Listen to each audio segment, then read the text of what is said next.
نداء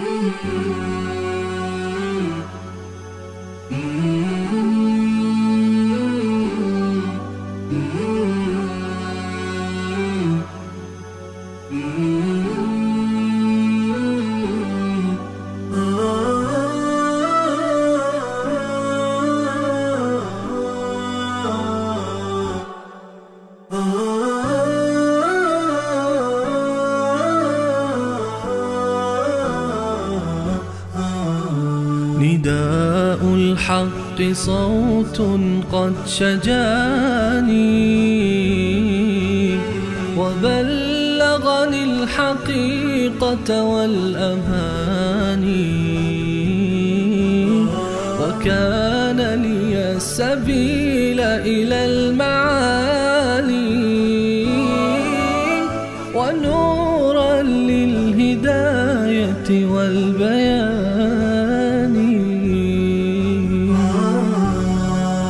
بسم الله الرحمن الرحيم. هل أتاك حديث الغاشية وجوه يومئذ خاشعة. بعد از سوره اعلا در این سوره الله عزوجل هم بشارت هم تخویف اخروی بیان می فرماید، هم بشارت بیان می فرماید و این سوره تتمه اون سوره هست، تکمیل اون سوره هست. الله عزوجل آغاز می فرماید سوره را با تخویف. هل اینجا به معنی قد هست، قبلا خواندیم به معنی تحقیق. هل اتاک حدیث الغاشیه، به درستی آمد پیش تو سخن غاشیه. غاشیه یعنی اون خبری که همه را تحت پوشش قرار میده. منظور روز قیامت است، اون چیزی، اون روزی که همه را تحت پوشش قرار میده. الله میفرماید روز غاشیه چه روزی هست؟ وجوه یومئذ خاشعه، چهره هایی هستند در آن روز خاشعتون. خاشعه به معنی ذلیل اینجاست، ذلیل من الحزن والهوان، از بس که غمگین است و هم از بس که پریشان است، ذلیل است این چهره ها. عاملتون ناصبه، این چهره هایی هست که عامله هست، یعنی سخت کار میکنه اونجا در قیامت. و ناصب خسته هست. چطور سخت کار میکنه؟ مگه اونجا جای بیل هست، جای تیشه هست، جای حمالی هست؟ بله، اونجا انسان عامله هست، حمالی میکنه. چرا حمالی میکنه؟ علامه عمادی در تفسیر ابو السعود نوشته ای تعمل اعمالا شاقه تتعب فیها، اعمال سختی انجام میده که خسته میشه. اعمال سختش چیه؟ و هی جر السلاسل والاغلال، زنجیرها را با خودش میکشه، طوقها را با خودش میکشه. والخوض فی النار، در آتش فرو میره. اینا همه مشکل هستند، خستش میکنن. به قول محلی پدرش را در میارند، خیلی برایش سنگین میشه. لذا این اعمال را الله میفرماید که اونجا انسان انجام میده. بعدش تصلا نارا حامیه، وارد میشه در اون آتشی که بسیار داغ هست. تسقا من عین آنیه، آب داده میشه، نوشانده میشه از چشمه‌ای که بسیار گرم هست، بسیار جوش هست. لیس لهم طعام الا من ضریع، الله میفرماید برای اونها در جهنم هیچ خوراکی نیست، هیچ طعامی نیست مگر ضریع هست. ضریع چیه؟ ضریع یک خار بسیار خطرناکی که در سرزمین عرب بود. هیچ حیوانی حتی بهش نزدیک نمیشه، سم داره، زهرآلود است.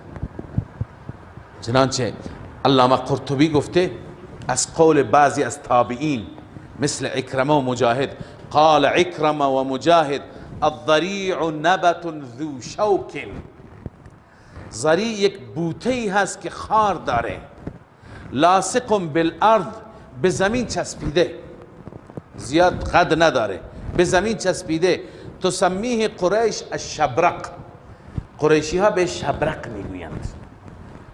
اذا کان رطبا، وقتی که تر بشه یعنی سبز بشه، سبز باشد به شبرق میگن. اما فاذا یبس، وقتی که خشک بشه، فهو الضریع، اسمش چی است؟ ضریع هست. لا تقربه دابة ولا بهیمه، هیچ موجود زنده و هیچ چارپای نزدیکش نمیاد. ولا ترعاه، اونجا نمیچرد. و هو سم قاتل و هو اخبث الطعام، سم قاتل است و بدترین طعام هست. و اشنعه، و شنیعترین و زشترین و خرابترین طعام هست. علی هذا عامة المفسرین. پس ضریع چنان غذایی هست. الله می فرماید غذای اینها ضریع هست. چند نوع هست، زقوم هم هست، ضریع هم هست. الله می فرماید لا یسمن ولا یغنی من جوع، این غذا هیچ فایده برای انسان نداره. لا یسمن یعنی چاق و فربه نمی کند، ولا یغنی من جوع، حتی گرسنگی را هم از بین نمی برد، بیشتر آدم را فقط شکنجه می دهد.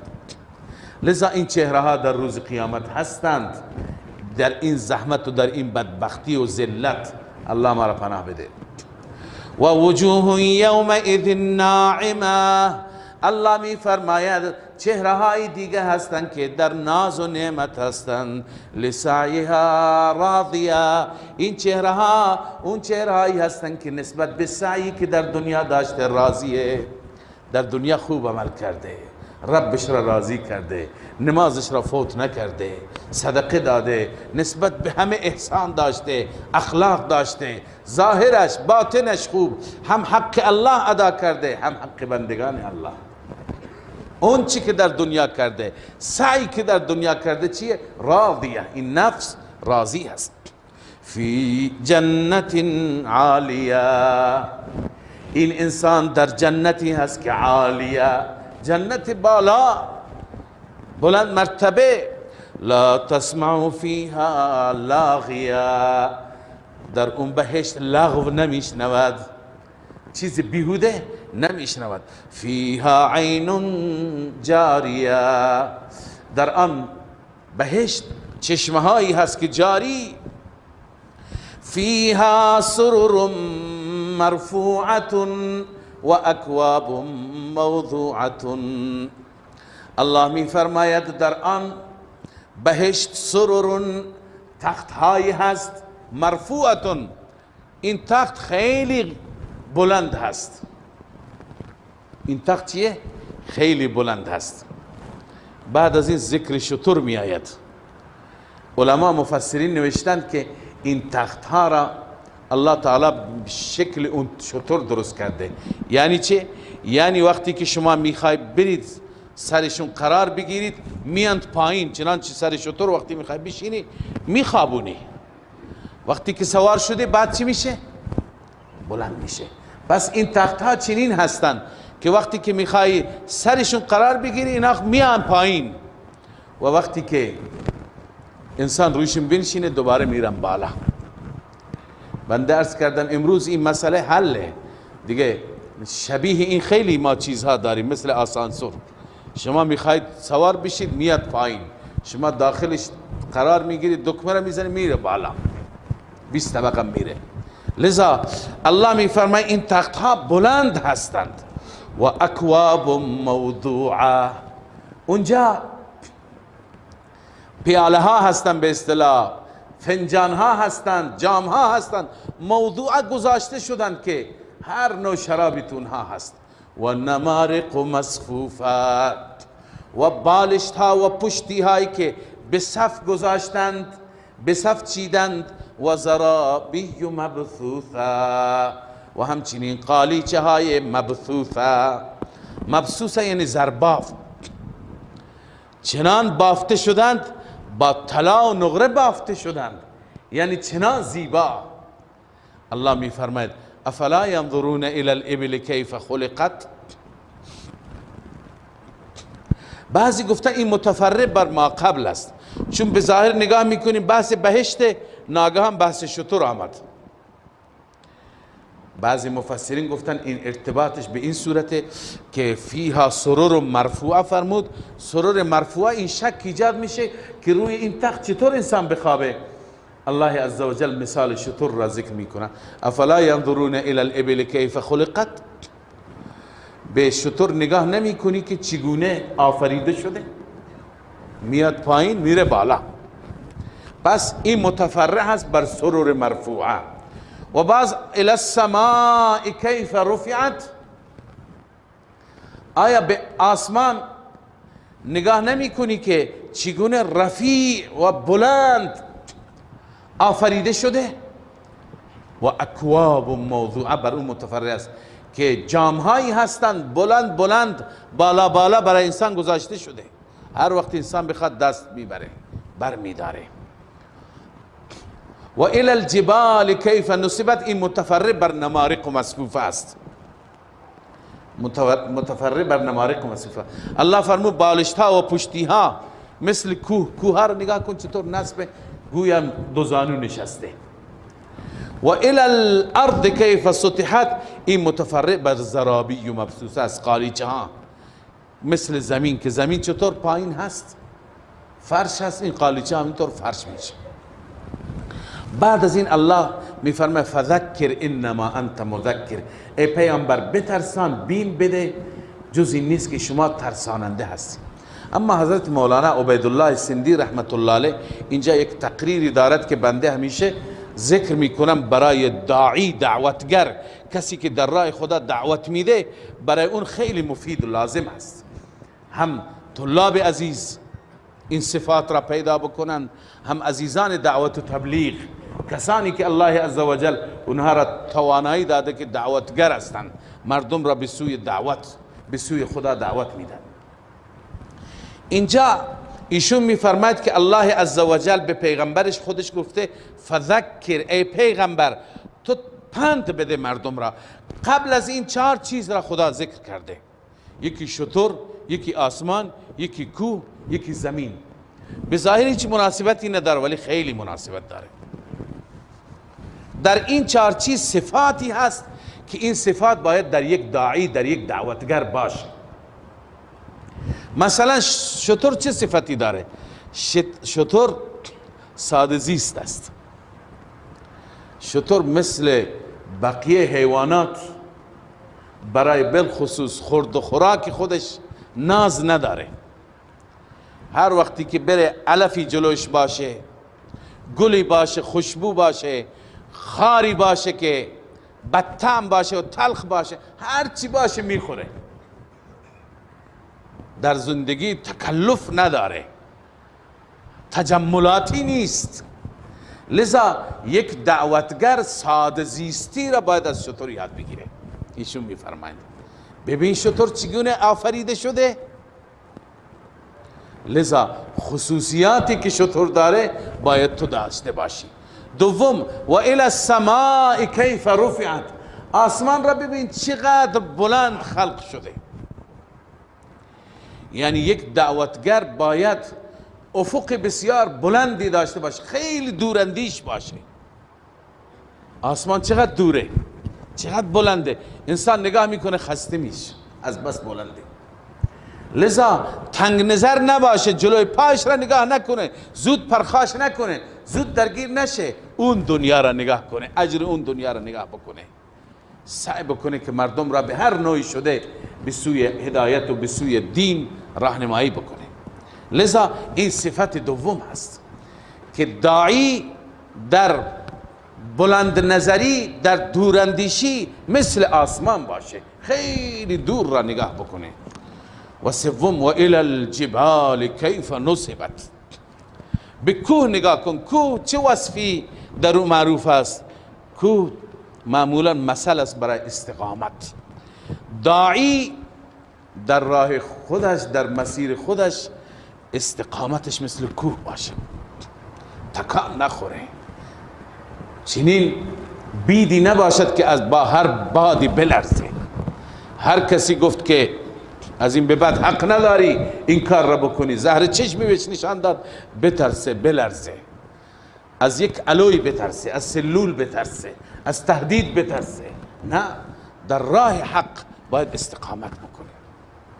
باید اون وظیفه که احساس میکنه رب از من انتظار داره، اون وظیفه رو به پیش ببره. گرچه با حکمت، با تدبیر، حکمت عملی باشه. رسول الله صلی الله علیه وسلم تا زمانی که در مکه بود هیچ وقت اعلام جهاد نکرد. الله این حکمت ها را و این مسائل را در نظر گرفت. حکمت باشه ولی عقب نشینی نه، استقامت. گاهی شرایط دعوت اجتماعی، اون شرایط نیست، دعوت انفرادی، دعوت سینه به سینه، چهره به چهره. لذا باید استقامت بکنه، مثل کوه باشه. و الی الارض کیف سطحت، زمین در چه وصفی معروفه؟ زمین پست و پایینه. داعی باید متواضع باشه، دعوتگر متکبر نباشه که دعوتش اثری نخواهد داشت. لذا مولانا عبیدالله سندی رحمت الله علیه که خودشون یکی از مجاهدان بود و یکی از دعوتگران بود، ایشون میفرماید وقتی که تو ای داعی، تو ای دعوتگر مثل شتر بودی در ساده زیستی، مثل آسمان بودی در بلند نظری دوراندیشی، مثل کوه بودی در استقامت، مثل زمین بودی در تواضع و فروتنی، الان فذکر، الان برو پند بده، برو مردم را نصیحت کن با این اوصاف، با این کمالات، با زنده کردن این شرایط. انما انت مذکر، جزی نیست که تو پند دهنده ای هستی. نفی مختار کل هم از رسول الله است، یعنی کارت پنده، دیگه چیزی بیشتر نمیتوانی بکنی. لست علیهم بمسیطر، تو بر اونها نگهبان نیستی که حتما از شما پرسجو بشه چرا اینها ایمان نیاوردند، چرا این به طرف کفر رفت، چرا به طرف شرک رفت. نه، نگهبان و مسئول اونها هم نیستی. الا من تولی و کفر فیعذبه الله العذاب الاکبر، استثناء منقطع است، الا به معنی لکن هست. لکن کسی که پشت بدهد و کفر بکند تو نگران نباش، اون حسابش با خدا. هر کسی که دعوت تو را قبول نکند حسابش با خدا. فیعذبه الله العذاب الاکبر، الله او را عذاب میده، عذاب بزرگتر. کجا؟ کی؟ ان الینا ایابهم، همانا به سوی ما رجوع آنهاست، همه برمیگردن به سوی ما. ثم ان علینا حسابهم، سپس بر ما هست هم حساب آنها. والفجر ولیال عشر والشفع والوتر. در سوره اعلا دو مضمون بود، یکی تزهیدن الدنیا بل تؤثرون الحیات الدنیا و یکی توحید بود. در سوره غاشیه تتمه اعلا بود و در سوره فجر یکی از مضامین سوره اعلی یعنی تزهید عن الدنیا اینجا بیان میشه. خدای عزوجل در رابطه با ناپایداری دنیا، بیوفایی دنیا و اینکه چقدر این دنیا واقعا بی ارزش است در این سوره بیان میفرماد. اما این سوره هم مثل بقیه سوره ها الله عزوجل به چند چیز قسم یاد میکند. والفجر، قسم به فجر. کدوم فجر؟ بیشتر مفسران گفتن فجر ذوالحجه، دهم ذوالحجه، روز عید قربان، روز مبارک. و لیال عشر، قسم به شبهای دهگانه. کدوم شبها؟ بیشتر مفسران گفتن شبهای آخر ماه مبارک رمضان، عشره اخیر ماه مبارک رمضان. الله از اینها، چون قرآن هم در همین شبها نازل شد، در شب قدر نازل شد، شب قدر در یکی از همین شبها است. لذا الله می فرماید و الشفع والوتر، قسم به جفت و طاق. جفت و طاق، شفع جفت، وتر طاق. جفت و طاق یعنی چه؟ گفتند اشاره به نماز هاست که بعضی ها جفتند، 2 رکعت و 4 رکعتند، بعضی ها طاقا 3 رکعتی هستند. واللیل اذا یسر، و قسم به شب وقتی که می رود. یسر یعنی یذهب، شب که بره چی میاد؟ روز میاد. واللیل اذا یسر، قسم به شب وقتی که میره. واللیل اذ ادبر والصبح اذا اسفر خواندیم. شب که میره کی میاد؟ صبح روشن میاد. لذا الله می فرماید هل فی ذلک قسم لذی حجر، استفهام تقریر است. آیا در این سوگند عبرتی هست برای عقلمند، ذی حجر عقلمند را میگویند. آیا برای عقلمند عبرتی هست؟ بله، کسی که عقل داره باید از این سوگندها درس بگیرد. حال الله عزوجل درس ها را بیان میفرماید، تخویف دنیوی است. الم تر کیف فعل ربک بعاد، آیا خبر داری که ربت با عاد چه معامله کرد؟ قوم عاد، سبحان الله، چه قوم تنومندی بود. خود قرآن میگه ارم ذات العماد، اون عادی که یعنی قوم ارم، دو تا عاد هستن، عادن الاولا بهش ارم میگن، عاد اخرى قوم ثمود است. این همون عاد اولاست، یعنی ارم. ذات العماد، اونهایی که دارای ستون بودند. یعنی چی دارای ستون بودند؟ بعضی گفتند که اینها یعنی خیمه داشتند و خیمهشون ستونها داشت، نه این چادر سیاه. شما ستون میگذارید و چادرها را نصب میکنی، خیمه ها را. لذا چون دارای ستون بودند، دارای به اصطلاح محلی گدام و تیر و میان تیر و این ستون ها بودند، به این خاطر به اینها میگند ذات العماد، دارای ستون ها، دارای تیر و میان تیر به اصطلاح، که اون ستونی که نصب میکنند برای چادر. چنانچه میفرمایند کانوا اهل اعمدت و خیام، دارای چی بودند؟ دارای ستون و خیمه و ماشیه. ماشیه یعنی گوسفند. سیاره فی الربیع، که در بهار مثل خیلی از مردم محلی ما که همیشه سیار هستن، نگاه میکنن کجا بهار بهتری هست، اونجا میرن چادرشون را نصب میکنن. اونا اینطور بودن، به این خاطر خدا اینها رو میگه ذات العماد، دارای ستون. اما تفسیر درسترش که بیشتر مفسران گفتن اینه که نه، اینها هر یکی چنان قدهایی داشتن که مثل ستون بود. ستون، چون که الله عزوجل میفرماید وقتی که افتادند کأنهم اعجاز نخل خاویه، اینها مثل تنه درخت خرما که از ته خالی و پوسیده بشه و قد 10-20 متری داره، چطور روی زمین افتاده. اینا وقتی که الله اینا را هلاک کرد همینطور افتادند، پس خودشون مثل ستون بودند. پس این که مثل ستون بودند یعنی خیلی قد آور، خیلی تنومند. مثل این قوم هیچ قومی آفریده نشده. خود قرآن میگه، الله میفرماید ارم ذات العماد، آن قوم عاد یعنی ارم که دارای ستون بودن، یعنی قدهایشون مثل ستون بود. التي لم یخلق مثلها فی البلاد، آنهایی که مثل آنها در این شهرها آفریده نشده، چنان قوی و تنومند بودند. الله میفرماید میدونی رب با اینها چه معامله کرد؟ و ثمود الذین جابوا الصخر بالواد، و همچنین نمونه دوم ثمود، قوم ثمود، آنهایی که تراشیدن صخره‌های و کوه‌ها را بالواد، در قریه ها. واد یعنی القرى، در قریه ها اینا می رفتن برای خودشون خانه درست بکنند. علاوه از این که اینها برای خودشون برج درست می کردند، برج هایی که در واقع نماد اونها بود. غیر از اون برج سازی می رفتن دل کوه را می تراشیدند و برای خودشون درست می کرد، از بس که خدا به اینها قدرت بدنی داده بود.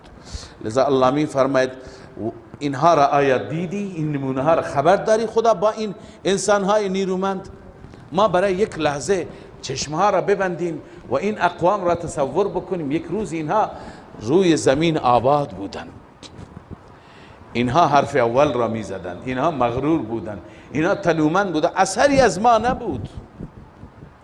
امروز اینها به عنوان یک افسانه هستند. یک روز میاد که ما هم به عنوان افسانه، هیچ که ما را نمیشناسه، حتی اولاد ما اسم ما را نمیدونن. چنانچه ما اگر پدر بزرگمون یکی دو تا را میدونیم، بقیه را نمیدونیم کی بوده. پدران خود ما را نمیشناسیم. لذا همینطور که اینها امروز نام و نشانی از اینها نیست، فقط در حد یک اسم. این دنیا همینه. الله می فرماید و ثمود الذین جابوا الصخر بالواد. آیا میدانی که ربت چه معامله ای کرد، چه برخوردی کرد با ثمود، قوم ثمودی که تراشیدن صخره ها را در روستا، و فرعون، نمونه سوم، و فرعون ذی الاوتاد، و اون فرعونی که ذی الاوتاد بود، دارای میخ. اوتاد و تد میخ را میگن. فرعون چطور دارای میخ بود؟ این دو تفسیر کردن. بعضی گفتن ذی الاوتاد کنایه از استحکام ملک است، کنایه از استحکام ملک، یعنی چنان ملکش قوی بود، مضبوط بود، پادشاهیش احتمال نداشت فرعون سرنگون بشه. معمولا شما یه جای چادری گدامی نصب بکنید، هر چی که اوتاد بیشتر بشه، خیمه را نصب میکنی، هر چی که میخا بیشتر بشه اطراف میخ میزنید و بندها را به اون میخا میبندید، این مستحکم تر میشه. اگر اون بندها کم باشه زود باد خراب میکنه، اما از هر طرف 10 تا 20 تا ببند دیگه هر طوفانی باشه این خراب نمیکنه. معنیش اینه که فرعون ملکش اینطور ذی الاوتاد و اینطور مستحکم بود، اما الله چطور خرابش کرد؟ اثری ازش نماند. و بعضی گفتن ذی الاوتاد به این خاطر فرعون را میگن چون شکنجه فرعون به وسیله میخا بود. سیده آسیه رضی الله تعالی عنها را که زن فرعون بود و به موسی کلیم ایمان آورد و مادر موسی بود، موسی را او نگه داشت به عنوان فرزند خوانده و پسر خوانده. وقتی که فرعون متوجه شد که این به موسی ایمان آورده، این را به وسیله میخا شکنجه داد، یعنی این را روی زمین خواباند، 4 دست و پایش را به 4 طرف به میخا بست و بعد گفت بزنید. این را زدند. الله عزوجل در قرآن مجید واقعش را ذکر کرده. اذ قالت رب ابن لی عندك بیتا فی الجنه. وقتی که در اون شکنجه ها درد میکشید این دعا و مناجات را میکرد. اذ قالت رب ابن لی عندك بیتا فی الجنه. بار الها برای من یه خانه در بهشت خودت درست کن، من برای اونجا امیدوارم. و نجنی من فرعون و عمله. مرا از فرعون و از این شکنجهش نجات بده. و نجنی من القوم الظالمین. از قوم ظالم مرا نجات بده. این آسیه به وسیله میخا، به همین شکلی که بنده عرض کردم بعضی مفسرین تفسیر کردن، چون روش شکنجه فرعون چی بود؟ با میخ بود، لذا قرآن بهش میگه ذی الاوتاد، دارای میخ. مثلا امروز خیلی از ستمگاران دنیا هستند که ظلم میکنن، ستم میکنن، بعضی از شکنجهگاه ها لو میره. مردم وقتی که اونها را چی میکنن؟ اونها را میخوان بیشتر رسوا بکنن، اسم اون شکنجهگاه ها را میبرن. مثلا آمریکا را میگن که تو ادعای حقوق بشر نکن، تو ابو غریب را داشتی. ابو غریب واقعا رسوایشون کرد. چه شکنجه های اونجا. یا عرض کنم که بقیه بندگاه هایی و زندان هایی که مسلمان ها را، اهل ایمان را اونجا در شکنجه نگه داشتند و مثل حیوان نگهداری میکنند. لذا به این خاطر فرعون چون این شکنجه را میداد بهش ذی الاوتاد میگفتن. لذا الله میفرماید الذین طغوا فی البلاد. اینهایی که هر سه گروه، میدونی با اینها خدا چی کرد؟ هم قوم عاد، هم قوم ثمود، هم فرعون. الذین طغوا فی البلاد، آنهایی که در بلاد طغیانگری کردن، سرکشی کردن، ظلم و فساد کردن. فاکثروا فیها الفساد، در این زمین زیاد فساد کردن.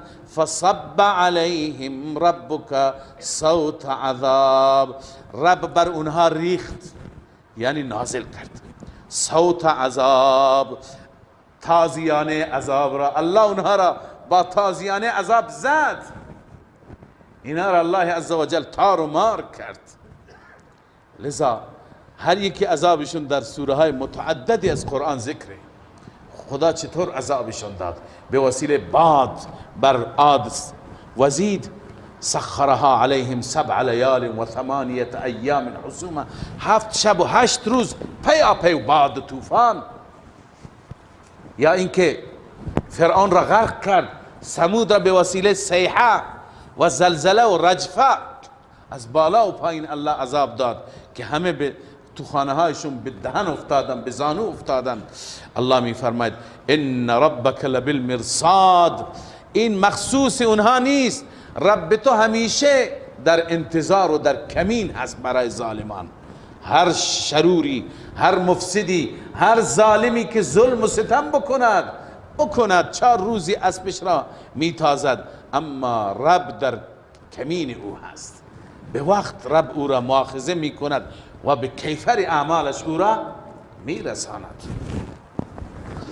حال الله عزوجل زجر و توبیخ برای انسان بیان میکند.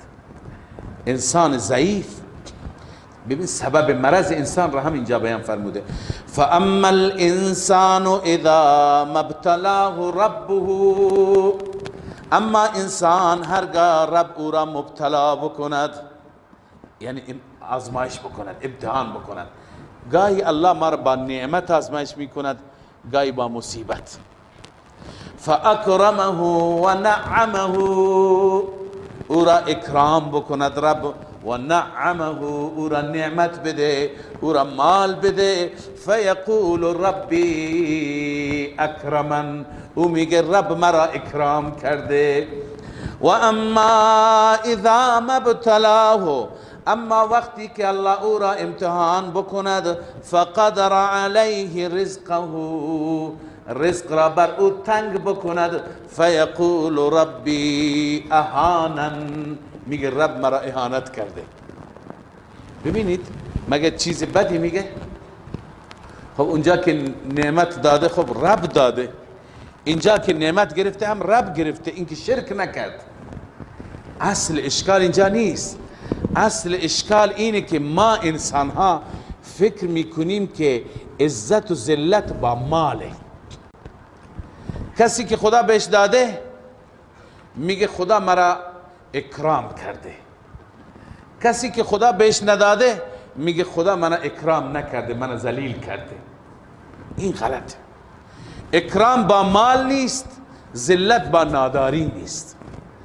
اکرام اون انسانی مکرم است که ایمان دارد، تقوا دارد، مال دارد یا ندارد کاری نداریم با اونش. و ذلیل اون انسانی است که شرک میکنه، کفر میکنه، تقوا نداره، معصیت میکنه، چه داراست چه ناداراست. بسا افرادی هستند که دارند، الله بهشون مال داده ولی ذلیلند چون که دین ندارند.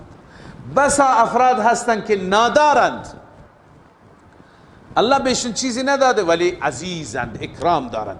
چرا؟ به خاطر اینکه دین دارند، تقوا دارند. و بسا افراد هستند که دارا هستند، عزیز هم هستند چون دین دارند. و بسا افراد هستند که نادار هم هستند، ذلیل هم هستند چون هم نداره هم دین هم نداره، پول هم نداره دین هم نداره. پس اصل من و شما باید این را از ذهنمون بیرون کنیم که عزت و ذلت بر ماله. نه، باید عزت و ذلت را بر اعمال بدانیم، بر ایمان بدانیم، بر اخلاق بدانیم. لذا اشکال اینجا این است که در حالی که مدار عزت و ذلت مال و سرمایه نیست، بلکه اطاعت الله و معصیت الله است. یعنی عزت اطاعت الله، ذلت چیه؟ معصیت الله.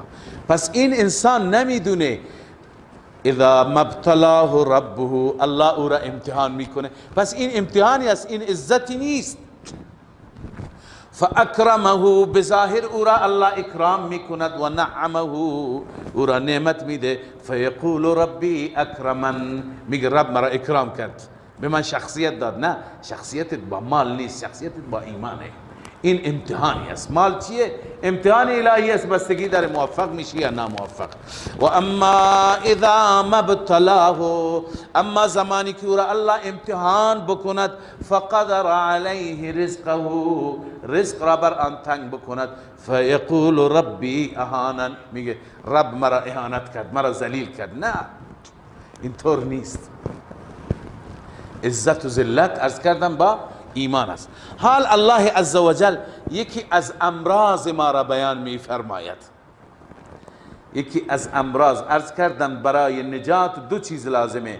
یکی التعظیم لامر الله، امر خدا را همیشه تعظیم و احترام کن، یعنی دستورات خدا را بجا بیار. دوم شفقت علی الخلق، بر خلق ضعیف شفقت داشته باش. الله می فرماید کلا بل لا تکرمون الیتیم، حق این است که شما یتیم را اکرام و اعزاز نمی کنید، به یتیم رسیدگی نمی کنید. ولا تحاضون علی طعام المسکین، شما تحریک نمی کنید، تشویق نمی کنید هم دیگر را بر طعام مسکین. و تأکلون التراث اکلا لما، بعضی از عیوب ما را الله بیان میکنه. خدا ما را از این مریضی ها نجات بده. الله می فرماید مال میراث را شما می خورید اکلا لما، اکلا لما یعنی خوردن همگی با هم، جمیعا. لما یعنی جمیعا. در میراث خودت هم سهم داری، اما مال صغیر را با مال خودت همراه میکنی میخوری. تو این گونه هستی ای انسان. لذا نه اینکه به یتیم نمیرسی بلکه حق یتیم را هم میخوری. و تحبون المال حبا جما، و مال را دوست داری حبا جما، حب زیاد. ببینید در تفسیر لمن نوشته اکلا لمن، لمن یعنی ذا لمن و هو الجمع بین الحلال والحرام، جمع بین حلال و حرامه. یک بخشی از این مال تو هست، یک بخشی مال تو نیست، همه رو میخوری، پس اون حلال خودت را هم حرام کردی. و کانوا لا یورثون النساء، این عادت اگر هنوز هست از بین ببریم که این مال جاهلان است. می فرماید که به زنها ارث نمی دادند، ولا الصبیان به بچه ها نمی دادند. و یأکلون تراثهم مع تراثهم، میراث اونها را با میراث خودشون بالا می کشیدند، می خوردند. و تحبون المال حبا جما یعنی حبا کثیرا شدیدا مع الحرص و منع الحقوق، یعنی حریص هستید شما، دیگران را حق نمیدی، فقط من. لذا این صفات بسیار بد است، باید انسان به حق خودش قانع بشه. کلا اذا دکت الارض دکا دکا، سبحان الله. الله ما را میترساند از صحنه های آخرت. ای انسانی که چنین مال حرام میخوری، خبردار زمانی که کوبیده میشه زمین، کوبیدنی، چه کوبیدنی. زمین را الله عزوجل با کوها به هم میزند که زمین هر چی که روی زمین صاف و صوف میشه، در زمین لا ترى فیها عوجا ولا امتا، نه کجی هست، نه کوجی هست، نه برآمدگی هست، نه پایینی هست. و جاء ربک والملک صفا صفا، وقتی که زمین صاف و هموار میشه، روز قیامت برپا میشه، جاء ربک، ربت میآید برای حساب و کتاب اونطور که لایق هست. والملک، و همه فرشتگان میآیند، صفا صفا، صف بسته پشت سر هم، صف به صف، همه فرشتگان میآیند تا دستورات رب را اجرا کنند. وجیء یومئذ بجهنم، در آن روز جهنم را میآورند، آماده میکنند، جهنم آماده باش میشه. یومئذ یتذکر الانسان، الله میفرماید در اون روز انسان بیاد میآورد، در اون روز انسان پند حاصل میکنه، تذکر. ولی و انا له الذکری، چه فایده، چه فایده از این پند؟ اینجا دارالجزاست، اینجا دیگه دارالعمل نیست.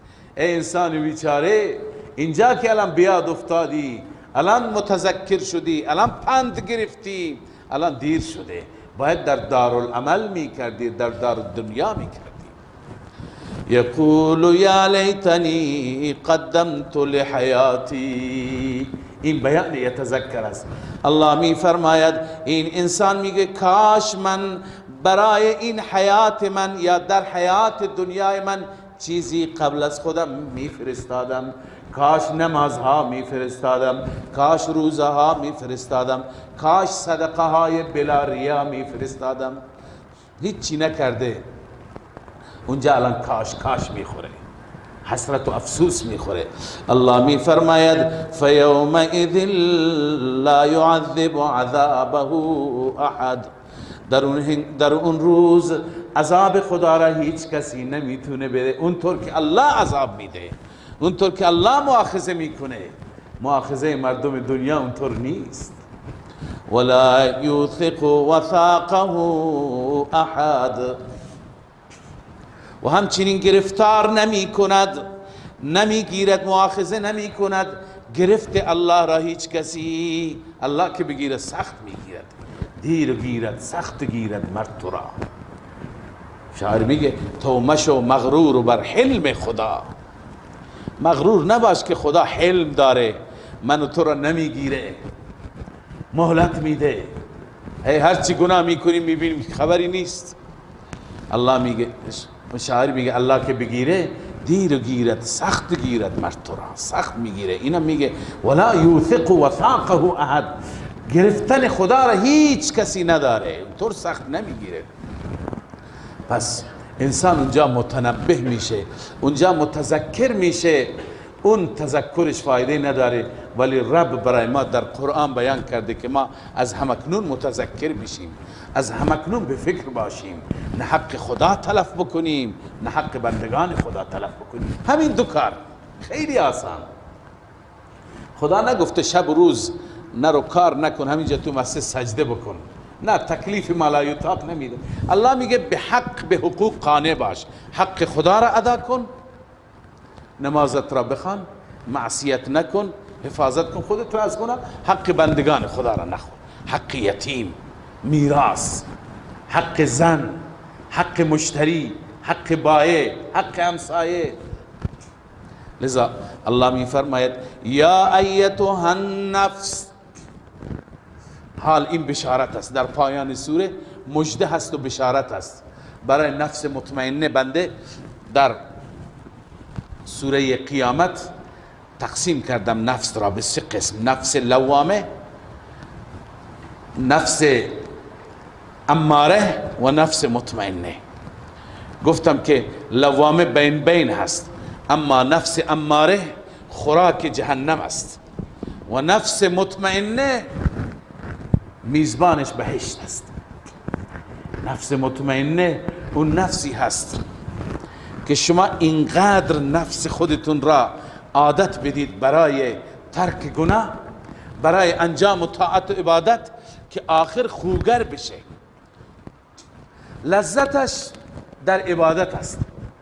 وقتی که عبادت میکنی آرام میگیره، نزدیک گناه قرار میگیره حالش خراب میشه. اینطور بشه.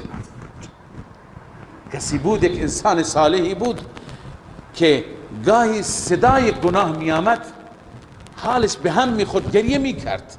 صدای موسیقی میآمد حالش به هم میخورد، در حالی که طبعا انسان دوست داره، موافق نفس انسانه. اما یک انسانی نفس خودش را اینقدر کار کرده که بهترین لذتش در کجاست؟ در دو جا. یکی زیر شمشیری که در راه الله شهید میشه، این نفس واقعا مطمئنه. صحابه رسول الله چی گفتن؟ برای مشرکین پیغام دادن، سوگند خوردم به خدا که ما زیر این شمشیرها که کشته بشیم و شهید بشیم لذتش برای ما از اون شرابی که شما میخورید خیلی بیشتره. این نفس مطمئنه. و یکی در نماز شب، یکی در نماز شب، وقتی که انسان نماز شب میخواند و لذت عبادت و حلاوت و شیرینی مناجات با پروردگارش را انسان احساس میکند و احساس میکند که چه پشتیبان قوی من دارم، ربی دارم که مهربان، این دنیا هم تضمین اون دنیا هم تضمین. لذا این نفس مطمئن نمیشه. این نفس اون وقت آرامشش در طاعت و عبادت. اگر شب خواب بره زار گریه میکنه، نمازم فوت شد، چه نعمتی بزرگی از من فوت شد. لذا نفس مطمئنه این عزیزان که انسان چنان خوگر طاعت بشه که احساس میکنه، نه مثل ما. الله درباره منافقین میگه، میبینیم این صفت در ما هست، اذا قاموا الى الصلاة قاموا کسالا، وقتی برای نماز بلند میشن کسل بلند میشن، احساس میکنه باری است. بعضی وقتا ما میریم نه یه جای دعوتی، سفری، جای میگه زودتر نماز بخوانیم که راحت بشیم، اینطور میگیم نه، خود ما هستیم دیگه میدونیم، یعنی باری هست، احساس میکنه، در حالی که نفس مطمئنه راحتش در نمازه. اون در نماز راحته، خارج نماز ناراحته. ما میگیم زودتر بخوانیم، در سفریم ذوق زده هستیم که 2 رکعته. بعض ملاها میپرسیم سنت هست، میگن نه بخیر بیشتر خوشحال میشه. لذا این نفس مطمئنه نیست. نفس مطمئنه اونه که انسان واقعا احساس میکنه در طاعت خدا، در بندگی خدا، در اوامر خدا انسان راحته. این نفس مطمئنه را الله میفرماید یا ایها النفس المطمئنه، ای نفس مطمئنه ارجعی الى ربک راضیه مرضیه، برو به سوی پروردگارت در حالی که راضی باشی، هم تو راضی، هم مرضیه، هم رب از تو راضی، هم راضیه باش و هم مرضیه باش. فادخلی فی عبادی وادخلی جنتی. اون بشارت اول اعلام رضایت، بزرگترین بهشت انشاءالله برای ما بهشت مادی نیست، بهشت معنویه. بهشت معنوی چیه؟ و رضوان من الله اکبر، رضایت خدا. خدا اون ساعت که اعلام بکنه بنده من از تو راضی، این بالاترین افتخار. و رضوان من الله اکبر، هر یکی از ما سعی بکنیم رب از ما راضی باشد. و راضیتا مرضیه، تو خودت هم راضی باش و رب از تو هم راضی. اون بهشت روحانی هست، این بهشت جسمانیه. فادخلی فی عبادی وادخلی جنتی، در بندگانم، همراه با بندگانم. فی عبادی ای مع عباد، یا در زمره بندگان خاصم، یعنی با احباب، با دیکان، با صالحان، با کسانی که دوستشون دارید و الان نامشون را میگیرید، چشمتون اشکبار میشه، برید با اونها همراه بشید، از بس که اونها را دوست دارید و از اونها جدا شدید. لذا فادخلی فی عبادی وادخلی جنتی، الله میفرماید بهشت من را داخل بشید. این برای انسانهای مطمئنه هست.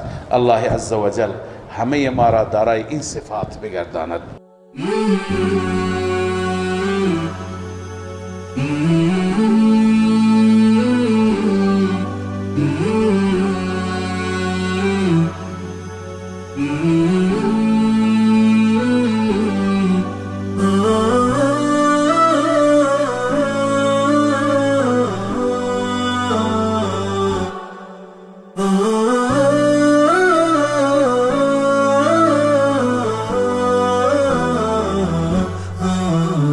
نداء الحق صوت قد شجاني